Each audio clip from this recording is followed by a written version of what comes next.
En realidad son temas muy amplios. Vamos a tratar de sintetizarlo o de decir las cosas más importantes, porque hay cosas que debemos conocerlo como una base, pero hay otras que de repente ya pertenecen a algo especializado. Entonces me parece que aquí es un conocimiento general sobre estos tratamientos.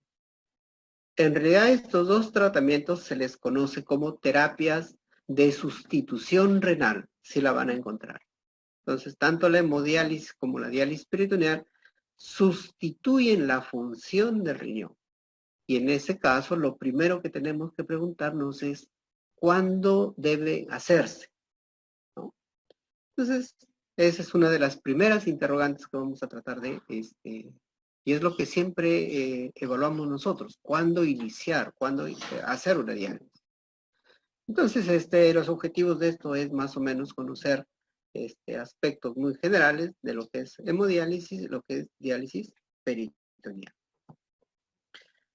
Muy bien, esta imagen es conocida por ustedes, es la clasificación de la enfermedad renal crónica y nosotros nos ubicamos en el estadio 4 y 5, principalmente en el 5 de la enfermedad renal crónica. Por los primeros estadios prácticamente no hay nada que hablar de diálisis en los pacientes, no hay por qué asustarlos, pero sí cuando estamos en el estadio 4, en el cual el objetivo de la atención de los pacientes es prepararlos para la diálisis. Y en el estadio 5, o sea, tasas de filtraciones menos de 15, es decir, ¿cuándo lo voy a hacer la diálisis?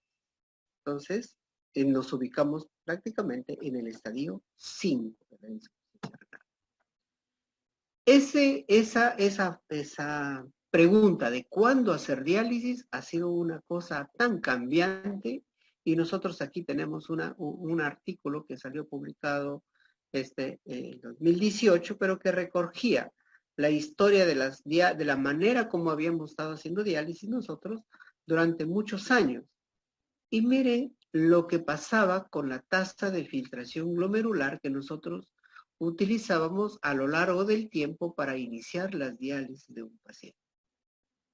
Entonces, hasta antes del año 2000, 2001, 2002, nosotros decíamos, mientras más lo restringimos el ingreso de diálisis a un paciente, mejor. O sea, significaba no nos adelantemos mucho.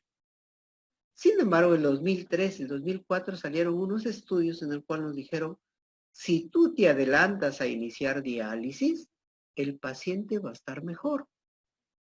Sin embargo, estos estudios siempre eran estudios observacionales, o sea, estudios de casos, estudios de controles, o sea, nunca eran estudios en los cuales a un grupo de pacientes lo sometemos a diálisis, a otro no, y lo vemos qué pasa. O sea, nunca se habían hecho esos estudios. Entonces, a partir del 2002, 2003, comenzamos a iniciar más adelante, mejor, decíamos. De tal manera que no esperábamos que el paciente se ponga mal, sino rápidamente lo iniciábamos las diálisis. Significaba tasas de filtraciones por encima de 10, por encima de 12, de 14, de 15. Y el año 2010 salió un estudio que para nosotros transformó las indicaciones de la diálisis porque fue un estudio por primera vez randomizado, que significa que a un grupo le decimos, te vas a hacer diálisis, a otro grupo le vamos a decir, aún vamos a esperar y vamos a ver qué pasa. Y eso cambió la historia. 2010 salió publicado este trabajo. ¿Y qué concluí este trabajo? Este trabajo evaluó más o menos a 800 personas, unos que se iniciaban diálisis con tasas de filtraciones más de 10, otros que se iniciaban con tasas de filtraciones menos de 10, en promedio 5 fue el objetivo, y dijeron, ¿qué pasa con estos dos grupos? Y lo que pasó fue que tanto el grupo que se inició con hemodiálisis, con estadios más tempranos, exactamente tuvo la misma sobrevida o la misma mortalidad que los pacientes que se iniciaba tardíamente. Y más bien los pacientes que iniciábamos tempranamente sufrían de muchas complicaciones. Si bien es cierto, no se murieron más, sin embargo, la presencia de estar en la diálisis, la presencia a veces de tener un catéter venoso central, los sometía a mucho más riesgo. Entonces, si es igual comenzar la diálisis con tasas de filtraciones más de 10, o es igual a iniciar tasas de filtraciones menos de 10, no hay razón para darle un tratamiento antes de tiempo. Y a partir de ahí se comenzó a restringir el inicio temprano de diálisis. Pero miren, a partir de un estudio que marcó la manera como nosotros hacemos diálisis. Y entonces, y miren lo que sucedió. A partir del 2010, en el mundo, todos fuimos disminuyendo la indicación de diálisis. O sea, cada vez se iba restringiendo a valores mucho más bajos de tasas de filtración. Sin embargo, otros estudios después, esto ya fue publicado en 2020, en la cual en pacientes, estamos hablando de pacientes con enfermedad renal crónica, pero ahora nos trasladamos a pacientes que necesitan diálisis y están con injuria renal aguda, que es el otro grupo de pacientes que necesitan diálisis. Hablamos de los pacientes con enfermedad renal crónica y hablamos de los pacientes con enfermedad renal aguda o injuria renal aguda. Generalmente estos pacientes están en cuidados intensivos. O sea, ahí es donde lo indicamos la diálisis. Igualito teníamos los mismos conceptos. ¿Iniciamos temprano la diálisis o iniciamos tardío la diálisis? Y la curva exactamente así ha ido evolucionando. Hasta que este año publicaron un estudio hecho en alrededor de 400 pacientes igual, en la cual los sometían a los pacientes con injuria renal aguda a una diálisis temprana, que significaba, de repente si se acuerdan, los estadios de la injuria renal aguda se dividen en 3, 1, 2 y 3. El estadio 3 dice inicia diálisis. Y entonces aquí comparaban los que iniciaban en el estadio 2 versus los que inician en el estadio 3. Estadio 2 es temprano, creatinina 2 por 2 veces el valor normal, estadio 3, 3 veces el valor normal. O alguna necesidad urgente de diálisis. O sea, cuando hay necesidad urgente, sí, inmediatamente hay que hacerlo. Pero el otro también nos apresurábamos a veces a indicar la diálisis. Veíamos que el paciente no orinaba, veíamos que el paciente su creatinina ya se subió a 2, inmediatamente decíamos diálisis. ¿Qué demostró este estudio?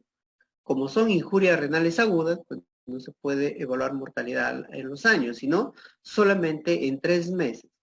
Y la mortalidad de estos dos grupos fue exactamente igual. Entonces, a partir de ahí cambian nuestros conceptos de cuándo iniciar diálisis.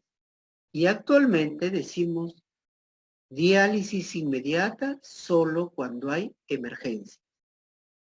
Y eso vamos a ver las emergencias. Por ejemplo, aquí este estudio ya publicaba cuáles eran sus emergencias.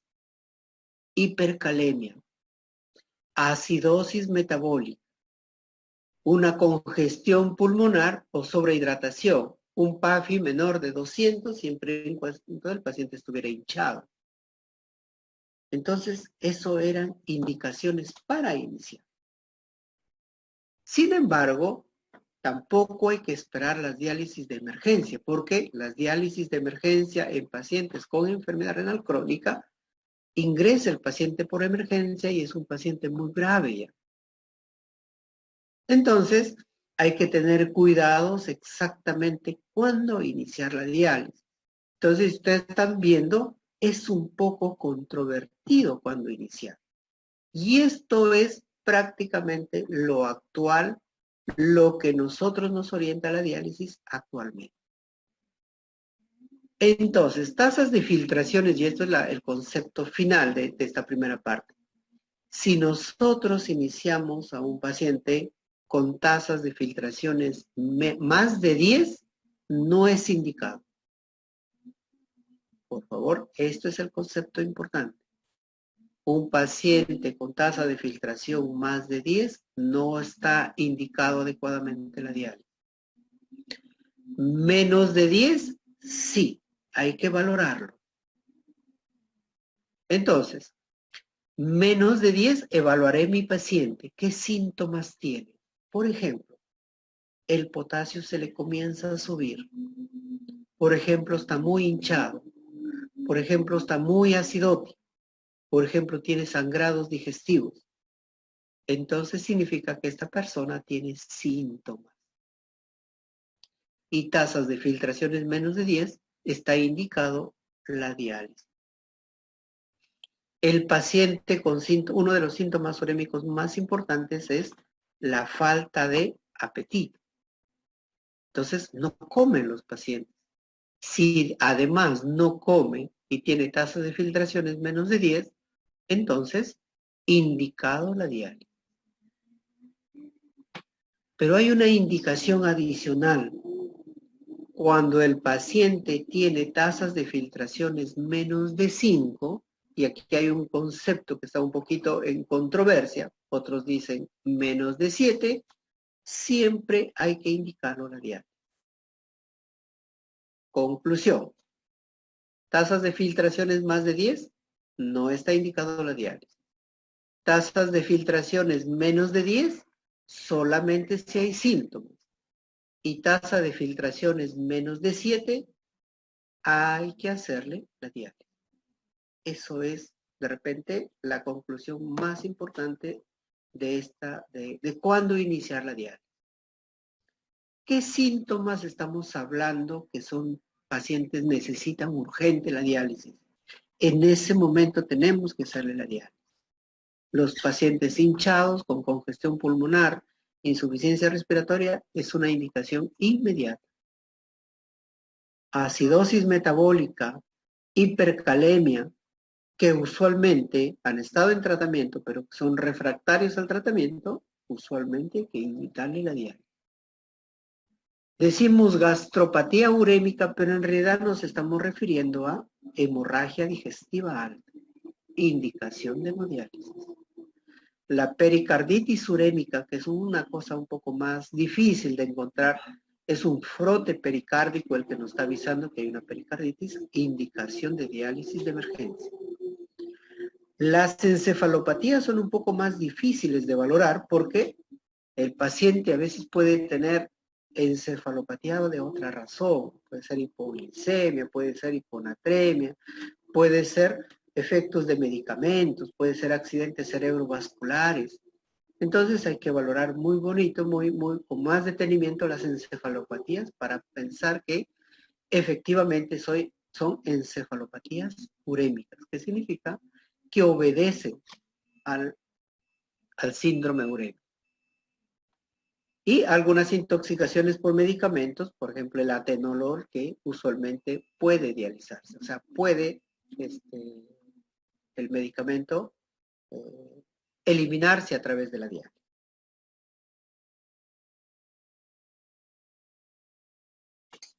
Siempre hacen esta pregunta: ¿hemodiálisis o diálisis peritoneal? ¿Cuál es mejor?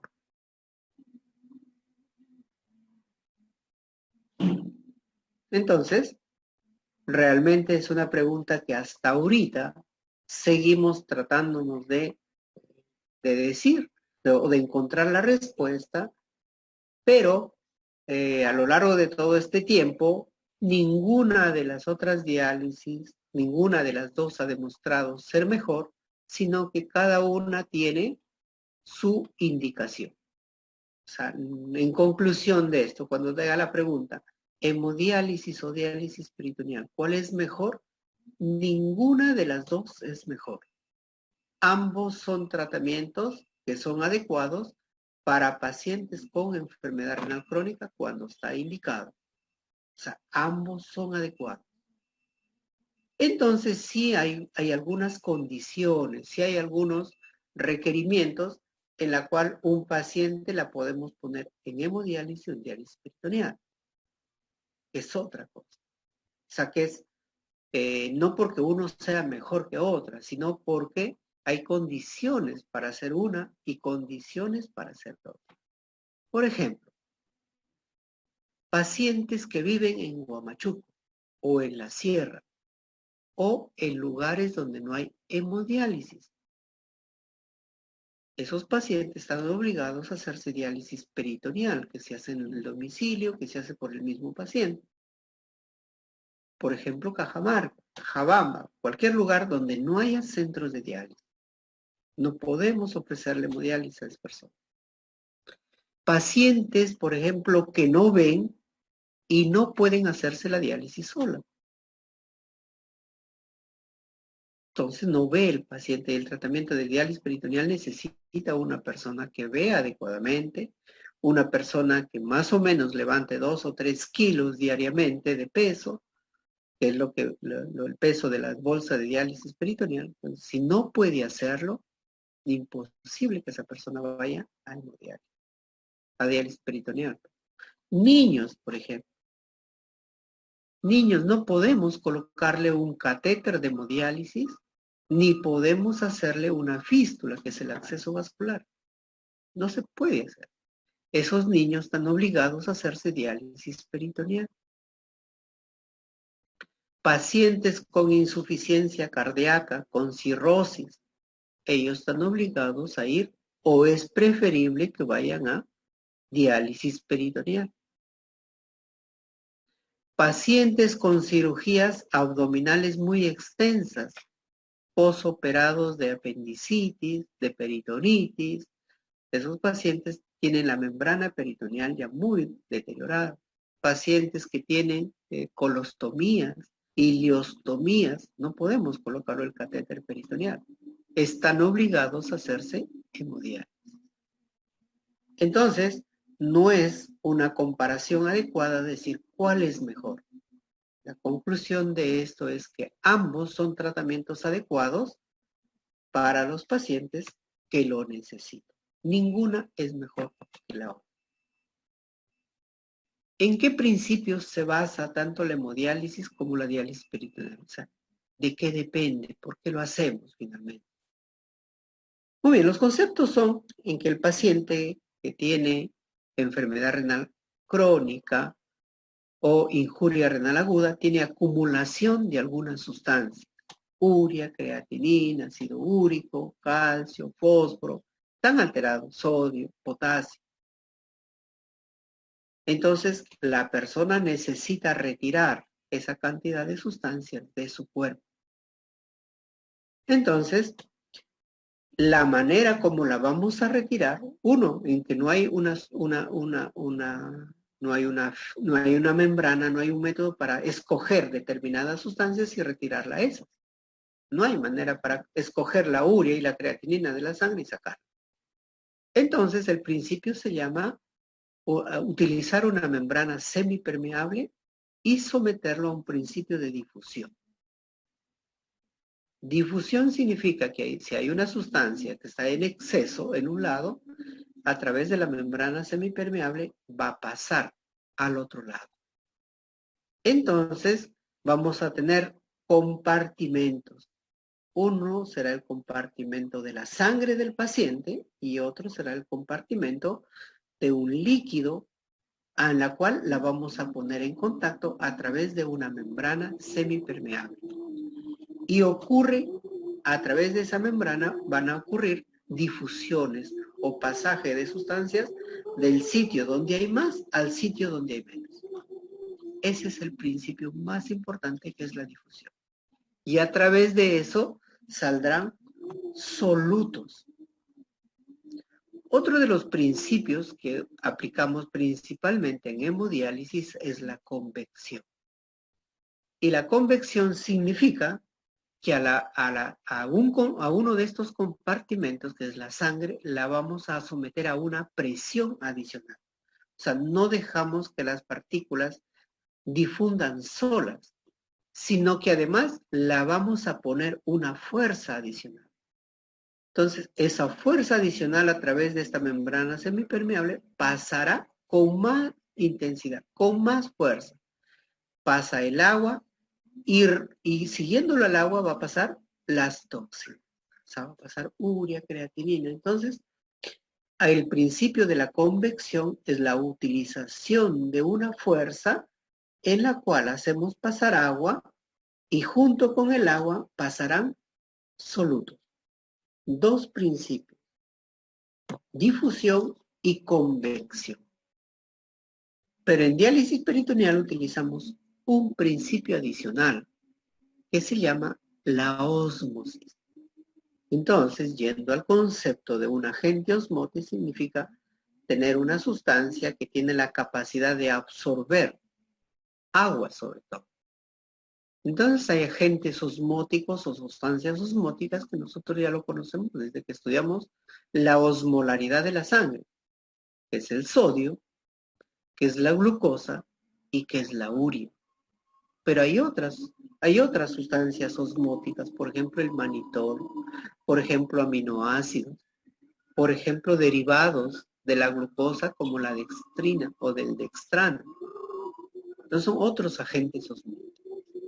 Entonces la diálisis peritoneal tiene además este principio en el cual nosotros en un lado, aquí la membrana va a ser el peritoneo, y vamos a describir por ahí un poco más, pero la membrana semipermeable es el peritoneo. Entonces vamos a tener en un lado la sangre y en otro lado el líquido de diálisis peritoneal. Y el líquido de diálisis peritoneal contendrá el agente osmótico, o sea, contendrá la glucosa. Hay estos líquidos de diálisis peritoneal con diferente cantidad o concentración de glucosa. Uno que tiene 100, otro que tiene 250 y otro que tiene 450 miligramos de glucosa. Entonces, si hay una glucosa muy grande en el líquido peritoneal, va a jalar agua desde la sangre al peritoneo. En eso se basa el principio osmótico. Hay un principio adicional que la conocíamos desde mucho más antes, pero actualmente a partir del coronavirus es que ha comenzado a utilizarse inclusive en experimentos, sobre todo por la tormenta de citoquinas que hay en los pacientes con coronavirus. Entonces, este principio se basa en que la sangre, al pasar por estas membranas semipermeables, muchas de las sustancias se quedan adheridas a las membranas. Entonces, si la membrana nosotros lo eliminamos, lógicamente va a eliminarse un poco de solutos. Esto se está utilizando mucho ahorita para tratar de sacar citoquinas de los pacientes con COVID. Entonces es un principio adicional. No es importante, pero se considera, de repente en algún momento lo van a leer, este principio de absorción, significa que las moléculas se juntan a las membranas y por lo tanto se eliminan al eliminarse las membranas o las membranas semipermeables. Esta es una máquina de hemodiálisis con sus componentes esenciales. El componente más importante es el filtro o dializador. Se llama filtro de hemodiálisis o dializador. Y ocurre que en este filtro están las membranas semipermeables. Hay miles de fibras, aquí redondeadas, vamos a ver una diapositiva por ahí, donde están las fibras por dentro, pero aquí no es un solo hueco y la membrana está rodeándolo todo eso, no. Son miles de fibras y cada fibra es un capilar, es como un capilar de estos para tomar sangre, pero lo que lo rodea no es un vidrio, sino es una membrana semipermeable. Y a través de eso circula la sangre. Entonces, la sangre llegará a través de esta línea. Aquí se junta como un pozo y se va atravesando por cada uno de estas capilares o fibras semipermeables y por acá va a salir. Y rodeándolo a todo esto está el líquido de diálisis, que en este caso viene a través de estas líneas que están, de estas mangueras que están en la parte posterior de la máquina de hemodiálisis. Entonces, ¿qué tenemos acá? Tenemos este sistema de distribución de sangre que viene, son líneas, todas están llenas de sangre. Uno que saca, que trae la sangre, acá hay una bomba como circulando como una bomba de circulación, que está dando vueltas, está girando, y la sangre va a venir a través de este sistema. Viene la sangre y se va a este diálisis. Aquí va a ocurrir los intercambios y la sangre se pasa al otro lado. Sigue y pasa, nuevamente regresa al paciente.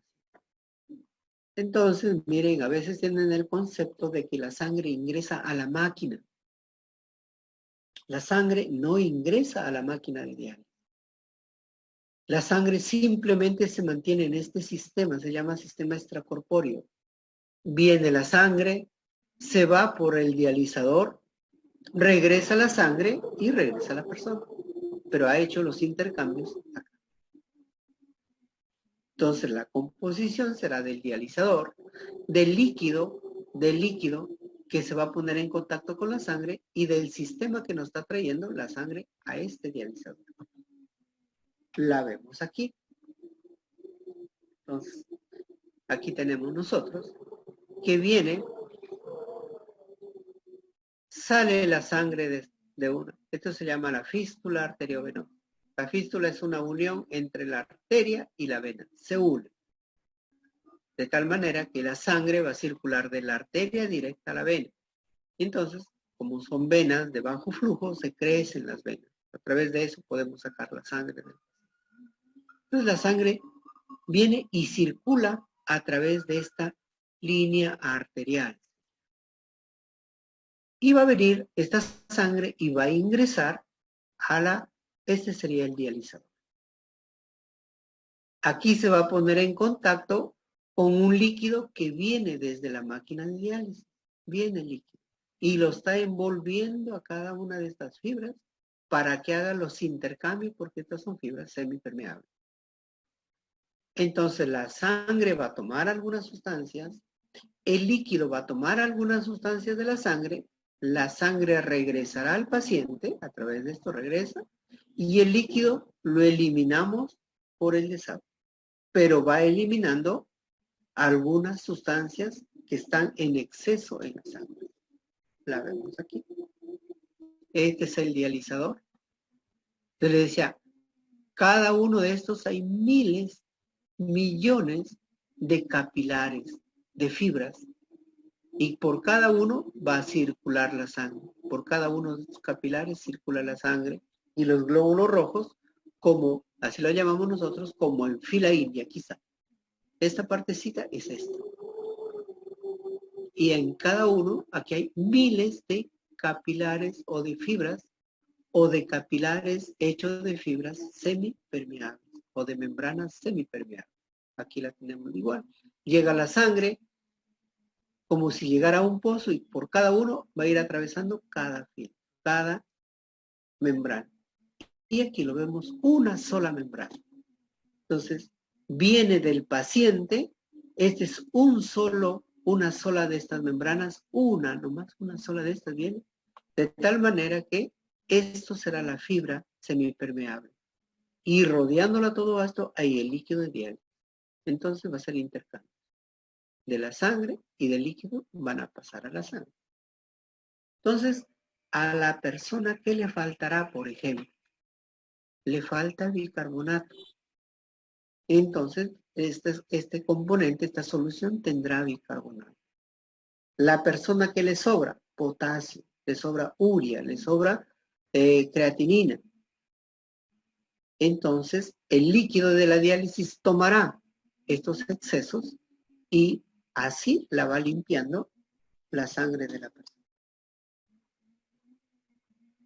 Entonces, ¿de qué depende que se saque más cantidad de sustancias o menos cantidad? Entonces, dependerá de cuánta sustancia en exceso yo tengo. Por ejemplo, si tengo 200 de urea, será diferente a que yo tenga 300 de urea. ¿Cuál va a sacar más? Mientras más hay, vemos que la difusión depende de la concentración. El de 300 de urea va a difundir mucho más cantidad que el que tiene menos. Depende de la magnitud del soluto. Depende del tamaño de la membrana. El tamaño más o menos es 1.5 metros cuadrados, 2 metros cuadrados. Es como si fuera la superficie total de esas fibras capilares. Es 2 metros cuadrados. Entonces, si el dializador tiene 1 metro cuadrado, es como un espacio más pequeño comparado con 2 metros. Entonces, mientras más grande es la superficie de las fibras del dializador, la diálisis será mejor. Y también depende de cuánto tiempo, de las características de la propia membrana. Por ejemplo, hay fibras más delgadas, hay fibras más gruesas, hay tamaños de las moléculas que van a atravesar. El fósforo, por ejemplo, es una de las sustancias grandes, no pasa. Beta-2 microglobulina es una sustancia muy grande que no pasa a través de los poros del dializado. De tal manera que esas sustancias no pasan. Y lógicamente también tendrá que ver el tiempo de la diálisis. Mientras más tiempo le pongo al paciente, más saldrá sustancia. La diálisis peritoneal. Entonces, en la membrana peritoneal, en la membrana del peritoneo, esta será la membrana del peritoneo, nosotros vamos a hacer los intercambios. Lo que sucedía aquí en las fibras de diálisis, aquí va a suceder en la membrana peritoneal. Entonces, para un lado tendremos la cavidad peritoneal donde vamos a colocar un líquido. Y por el otro lado, nosotros tenemos un capilar que está rodeándolo al peritoneo y tenemos un espacio que es el espacio intersticial. Entonces, miren, esta es la pregunta que siempre les hacemos. Aquí directamente no se pone en comunicación la sangre del paciente con el líquido peritoneal, como si se pone en el líquido de diálisis. Aquí la sangre está circulando por un capilar. De la sangre tiene que venir al intersticio y del intersticio recién va a pasar a la cavidad peritoneal.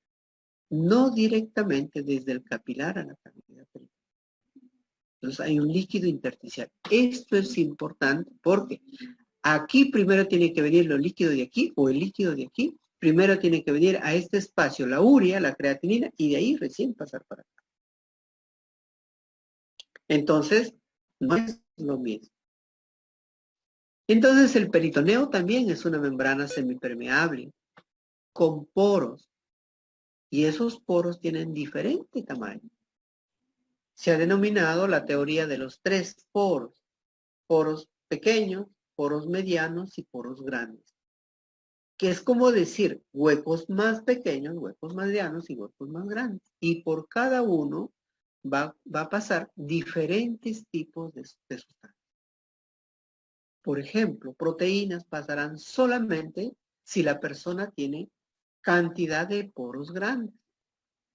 El agua es una de las sustancias que pasa solamente por los poros muy pequeñitos y esos son las acuaporinas.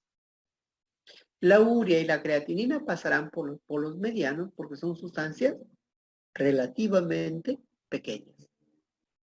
Entonces, miren, la membrana peritoneal no es uniforme, no es como una membrana sintética que tiene todos los poros del mismo tamaño, no.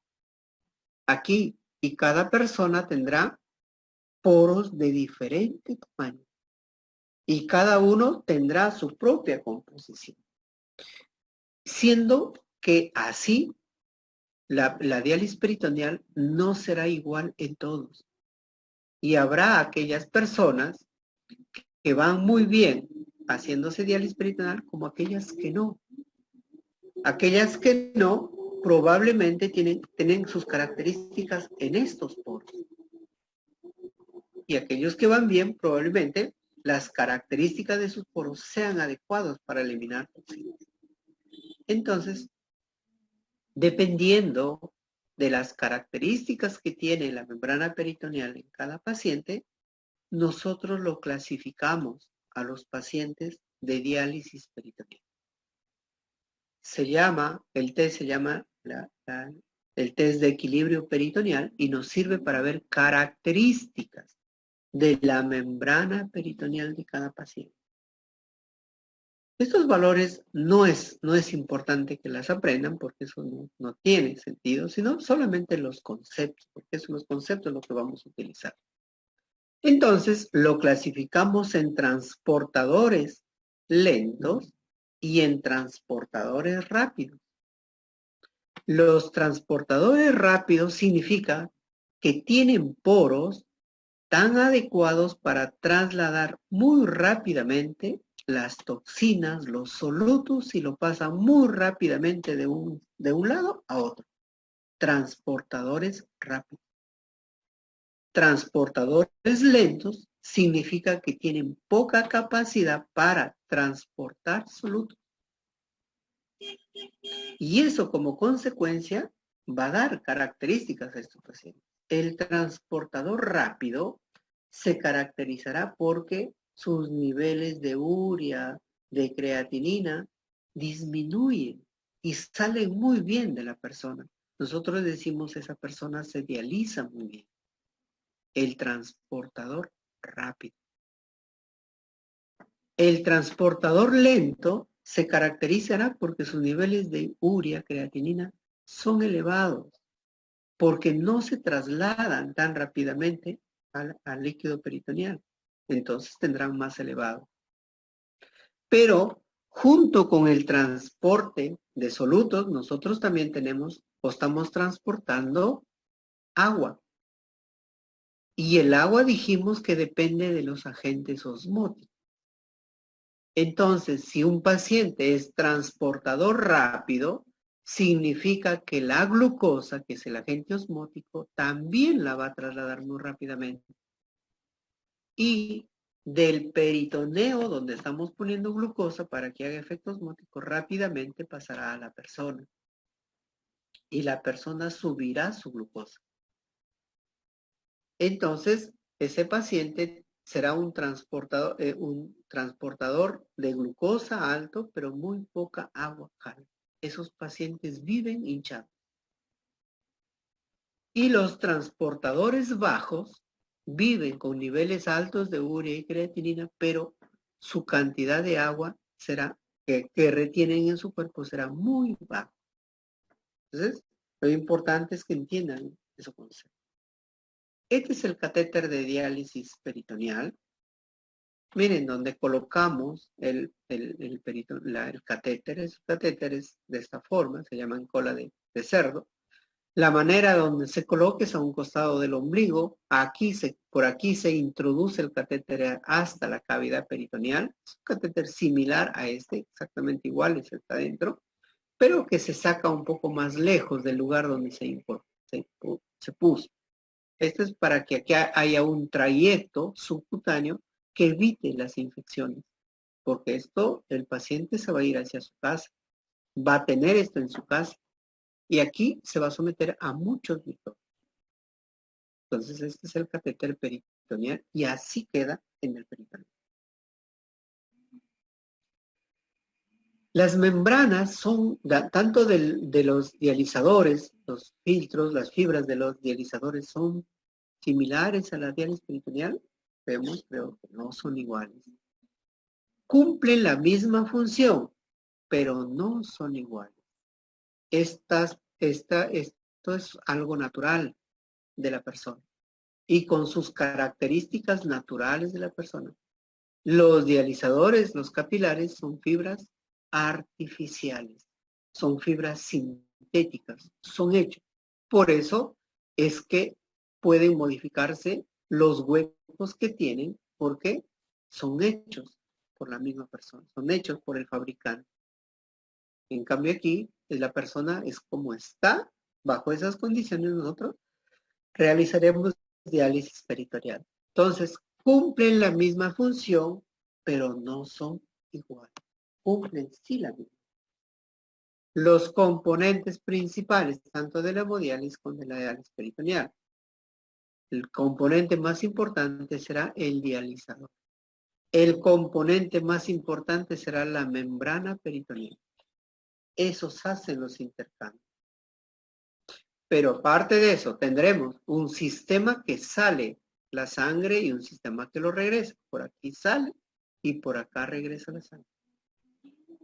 En cambio, en la diálisis peritoneal nosotros tenemos un ingreso de líquido, el líquido queda en la cavidad peritoneal y ahí se hacen los intercambios con el intersticio del peritoneo, no directamente con la sangre, sino con el intersticio. Y aparte tenemos el tercer componente que es las soluciones de diálisis. En la máquina de hemodiálisis tendremos, ya vamos a ver la composición, y en la diálisis peritoneal también tenemos un líquido de diálisis. Entonces son esquemas básicamente similares. Y aquí están los componentes del líquido de hemodiálisis y los componentes del líquido de diálisis peritoneal. Una diferencia importantísima es la cantidad de glucosa que hay en las soluciones de diálisis peritoneal. Esto es importante. Mientras más concentrada está, más efecto osmótico tiene. Significa que esta tendrá la capacidad de jalar más agua que esta. Otro de las diferencias importantes lo encontramos en el potasio. La cantidad de potasio en la diálisis peritoneal prácticamente es 0, comparado con la cantidad de potasio que hay en las soluciones de hemodiálisis, que antes hacíamos 0, pero hacían muertes súbitas los pacientes con 0. Y actualmente se pone 2 de potasio. Otra de las diferencias lo encontramos en las soluciones de bicarbonato. Las soluciones de hemodiálisis tienen bicarbonato como un componente que la persona necesita. La persona está con acidosis metabólica, le falta bicarbonato. Entonces las soluciones le da bicarbonato a la persona. Es una de las pocas sustancias que la persona toma del líquido de diálisis, porque mayormente da, pero bicarbonato la toma del líquido de diálisis. En diálisis peritoneal no utilizamos bicarbonato, sino utilizamos una sustancia que se llama lactato. Y el lactato, mediante una reacción química hepática, se transforma en bicarbonato. No se pone en las bolsas de diálisis peritoneal bicarbonato porque se mezcla con la dextrosa y forman una sustancia insoluble que se llama, el proceso se llama caramelización. Entonces, por eso no se pone bicarbonato en las bolsas de diálisis peritoneal, sino se pone lactato. Es un intermediario en la formación de bicarbonato. Después tiene calcio, magnesio, cloro, sodio y potasio. En las dos soluciones, el resto, casi humano, es igual. ¿Qué accesos? ¿Cómo hacemos la diálisis, la hemodiálisis? El acceso más importante es la fístula arteriovenosa. Una fístula, decíamos, une una arteria, esta es la arteria radial, y la une con la vena. Se une con la arteria, con la vena radial. Como el flujo va a venir tan fuerte por acá, va a pasar a la vena. Esta vena se va a dilatar. Esa es una fístula arteriovenosa. La hacemos en la muñeca, la hacemos en el codo, tanto del brazo no dominante en primer lugar, como del brazo dominante en segundo lugar. ¿Sí? Primero la muñeca, después en el codo. Igualito, primero en la muñeca, después en el codo del otro lado. El segundo acceso importante es un injerto vascular. Es un plástico, no directamente un plástico, sino es una, yo lo digo, una vena de plástico. En realidad, es poliuretano, es una sustancia, no es un plástico como plástico en tal, sino es una sustancia diferente.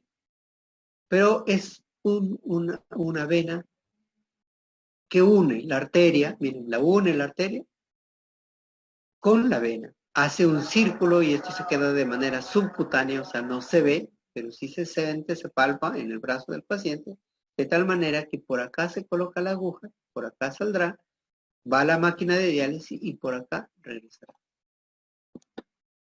El segundo acceso importante. Y el tercer acceso como una posibilidad, pero que sea la última, o sea, que sea lo menos indicado, es el catéter venoso. Se llaman catéteres venosos centrales porque se colocan en venas de gran calibre. Carótida, perdón, la vena subclavia, la vena yugular, en primer lugar es la vena yugular derecha, vena yugular izquierda y las venas femorales.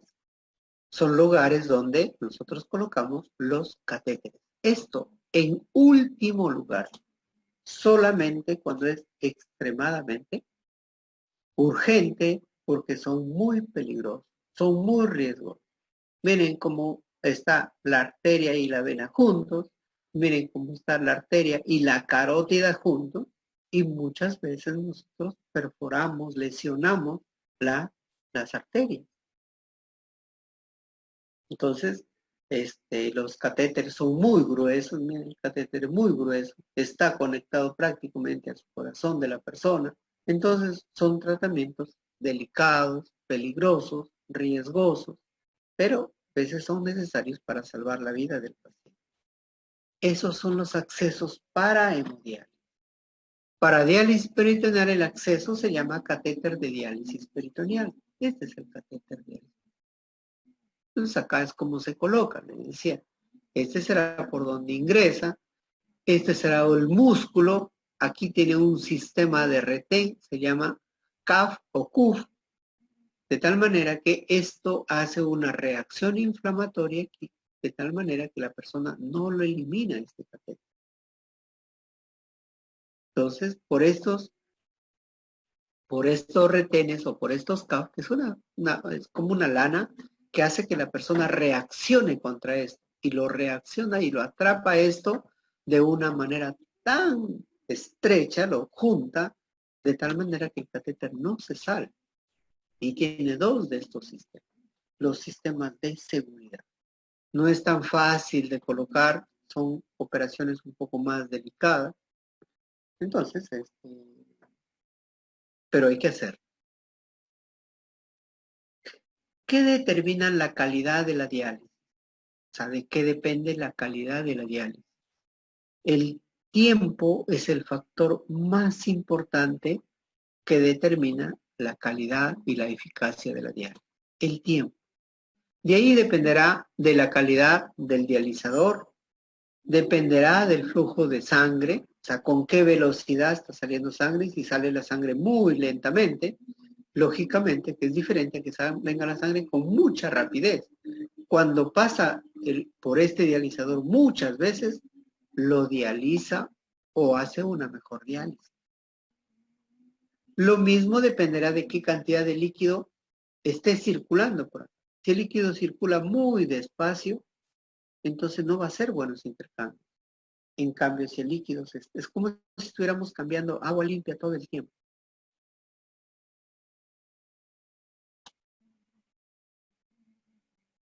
Y ahora vamos por las complicaciones de la diálisis.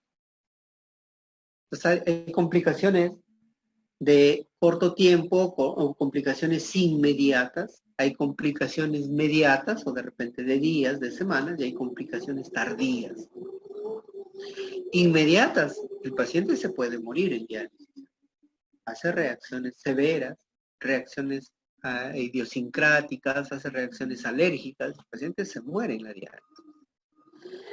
Todos esos sistemas de salir de todas esas conexiones, a veces se rompen, esas conexiones vienen deterioradas, se rompen, se malogran y la paciente se desangra, se desconectan, son sistemas de enrollamientos.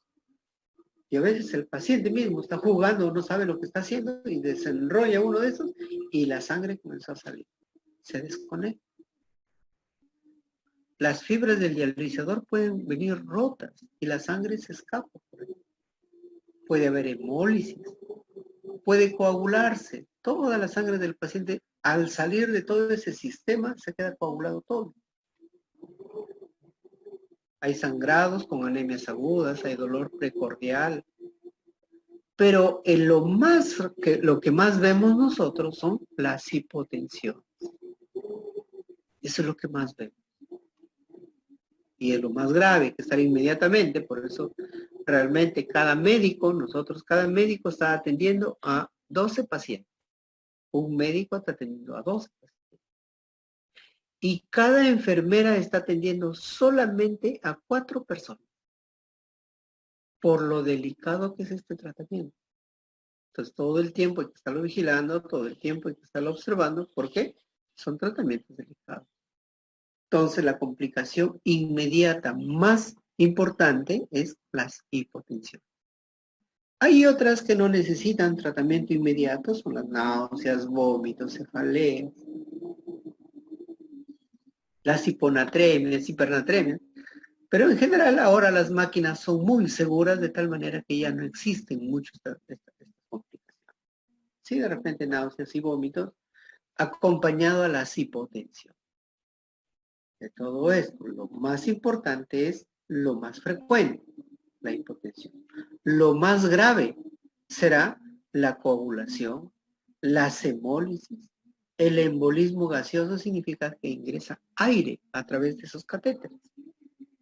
Y se llena la persona, por lo menos con 20 centímetros de aire, que ingrese de aire en ese sistema en lugar de sangre, la persona se muere, con 20 centímetros. Entonces las máquinas actuales son muy modernas, ya detectan prácticamente todo. Detectan que la sangre está una gota de sangre por cualquier lado y la detectan. Detectan una partícula de aire, la detectan. Si se escapara sangre por el líquido de diálisis, la detectan inmediatamente. E inmediatamente lo detienen a la mano. Entonces son mejoras que se han ido haciendo a las máquinas que ahora son muy seguras, ¿no? Detectan la presión baja, automáticamente lo paran. Entonces, ha mejorado en ese. Pero siguen habiendo las complicaciones. Miren, por colocar un catéter, miren cómo terminamos haciendo. Por colocar este catéter. Son hematomas. Las fístulas, miren. Esta es una vena, pero aquí ya es una vena tremenda que se ha crecido. Se llaman los aneurismas. Miren la vena. Esta es su vena del paciente. Entonces, esto ya son complicaciones de los pacientes. Este es un brazo con trombosis. Mira, un brazo y el otro brazo. Entonces, estos son complicaciones de la diálisis. Entonces, cada vez que nosotros vamos a indicar a un paciente diálisis, tenemos que hablarlo de todas estas posibles complicaciones. Y aún así, el paciente tiene que querer. La diálisis peritoneal no está libre de complicaciones. Y una de las principales serán las infecciones. La diálisis peritoneal va a ser el paciente en su casa, cada 6 horas, bajo la modalidad de diálisis peritoneal continua ambulatoria, cada 6 horas en su casa. Entonces, cada 6 horas se conecta esas bolsas de diálisis y las elimina al mismo tiempo. Pueden ingresar microbios. Esta es una infección de acá, del ingreso, todo rojo. Va a ser un líquido peritoneal que está saliendo, un líquido totalmente transparente, es el líquido de diálisis. Pero eso será. Y la principal complicación será las peritoneas. Este es el líquido, miren lo que sale del peritoneo. Es pus. Entonces acá están los criterios para diagnosticar una peritonitis. Es dolor, líquido peritoneal turbio, un cultivo positivo, o que hagamos exámenes ahí, tengamos un recuento de células, sobre todo de neutrófilos, mayor del 50% de la cantidad de leucocitos que hay, que tiene que ser más de 100. Normalmente es menos de 100. La cantidad de leucocitos en el peritoneo es menos de 100. Por lo tanto, tener más de 100 significa una peritoneo. Y lo que sale es pus. Esa es la principal complicación. Y si nosotros nos preguntáramos, ¿y por qué microbios son? Ahí están. Los gérmenes gram positivos serán una de las causas más frecuentes de infecciones de la diálisis peritoneal. Por lo tanto, el tratamiento tiene que ir dirigido hacia esos microbios gram positivos. Y finalmente, siempre hacen la pregunta, ¿cuánto demora un paciente en diálisis? ¿Cuánto vive? Esto fue un estudio hecho en Lima. Y la mortalidad de los pacientes. La mortalidad o la sobrevida de los pacientes, la vemos aquí. El primer año viven el 80%, que significa que se muere 20%. O sea, la mortalidad del primer año es 20%. A los 5 años, y este es el dato más importante, a los 5 años prácticamente la mortalidad es 50%. A los 10 años casi tenemos al revés. Solo sobreviven el 20%. Y el 80% prácticamente ha fallecido. En promedio, entonces, la mortalidad o la sobrevida a los 5 años es 50%. Hay pacientes que tienen una mortalidad muy alta, por ejemplo, los diabéticos, por ejemplo, las personas mayores de 75 años, por ejemplo, los anémicos, por ejemplo, los que tienen hipoalbuminemia. Acabamos de hacer una tesis donde demostramos de que la anemia y la hipoalbuminemia son los factores de riesgo más importantes para que nuestros pacientes se mueran. Entonces, nos ayuda a orientar. Como conclusión, cuando iniciamos diálisis, primero pacientes con síntomas, con tasas de filtraciones menos de 10. Pacientes sin síntomas, tasas de filtraciones menos de 7. Si hay que iniciar diálisis de emergencia cuando hay criterios de emergencia: hipercalemia, acidosis metabólica, insuficiencia respiratoria, encefalopatía urémica, pericarditis y gastropatía urémica. ¿Una es mejor que la otra? Dijimos que no. Son dos tratamientos diferentes, con indicaciones, con limitaciones diferentes. Ambas son iguales. Los principios, ¿cuáles son? La difusión, la convección, la ósmosis, dijimos en la diálisis peritoneal, y la absorción, que dijimos no es tan importante, pero hay que tener conocimiento. ¿Qué utilizan? La diálisis peritoneal utiliza la membrana peritoneal.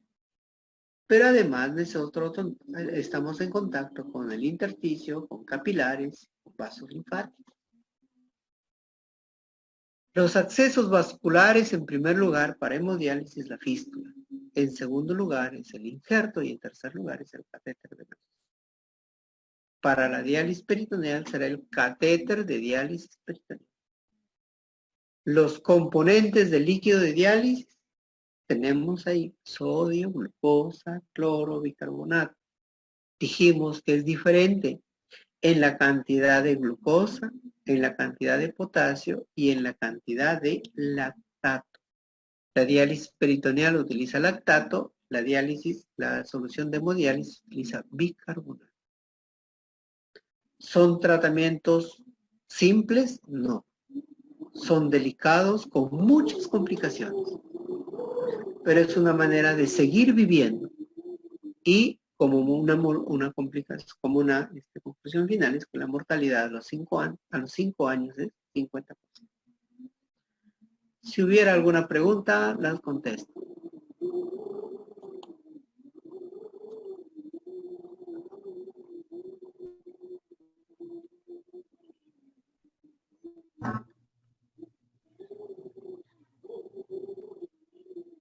¿Alguna pregunta?